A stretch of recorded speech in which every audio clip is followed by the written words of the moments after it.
I remember the sterile scent that hung in the air as I stepped through the sliding glass doors of St. Jude's Hospital. The place had always made me uneasy, with its long hallways, dimly lit corners, and the echoing silence that seemed to cling to every surface. But that night, the unease was something more. It was a crawling sensation that sent shivers down my spine. It was late, well past visiting hours, but duty called, and I was a nurse with a responsibility. My footsteps echoed as I walked down the corridor, the sound seeming to amplify with each step. The fluorescent lights flickered above, casting erratic shadows on the walls. I could feel the weight of the building's history, the countless lives that had passed through its halls, some leaving behind whispers of pain and anguish. As I approached room 307, a chill seemed to wrap around me. I hesitated for a moment, my gloved hand resting on the doorknob. With a deep breath, I pushed the door open. The room was dimly lit, the only source of light coming from the soft glow of the monitors beside the patient's bed. I walked over to the bed, my footsteps muffled by the cold linoleum floor. The patient, an elderly woman named Mrs. Thompson, lay still, her frail form barely visible beneath the layers of blankets. I adjusted the IV bag and checked her vitals, all the while feeling a sense of unease that I couldn't shake.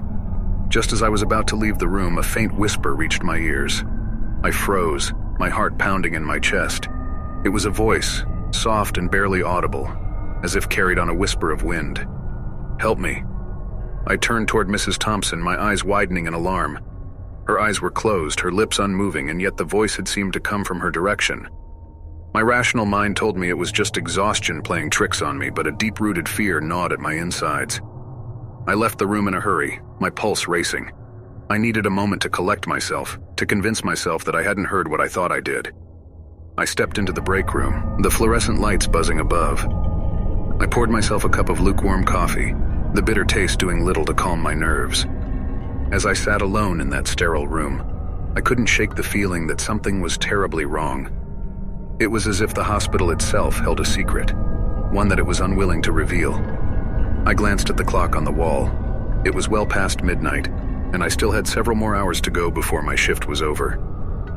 With a heavy sigh, I stood and made my way back to Mrs. Thompson's room. As I entered, the air seemed to grow colder, and a feeling of dread settled over me like a heavy blanket. Mrs. Thompson still lay in the same position, her breathing shallow and labored. "Are you okay, Mrs. Thompson?" I asked, my voice barely above a whisper. No response. I approached her bedside, my gaze fixed on her face. And then I saw it, the reflection in her vacant eyes. It was a figure, indistinct and shadowy, standing at the foot of the bed. My heart raced as I stumbled back, my mind unable to comprehend what I was seeing. "Help me." The voice was clearer now, more desperate.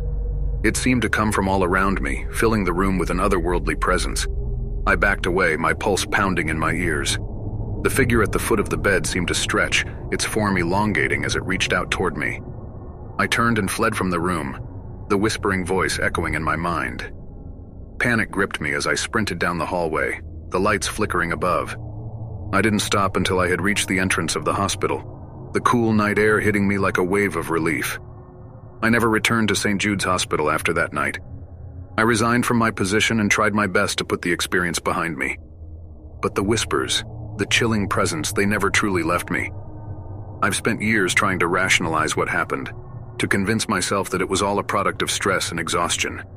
Yet even now in the dead of night, I sometimes hear that soft, desperate voice in the darkness.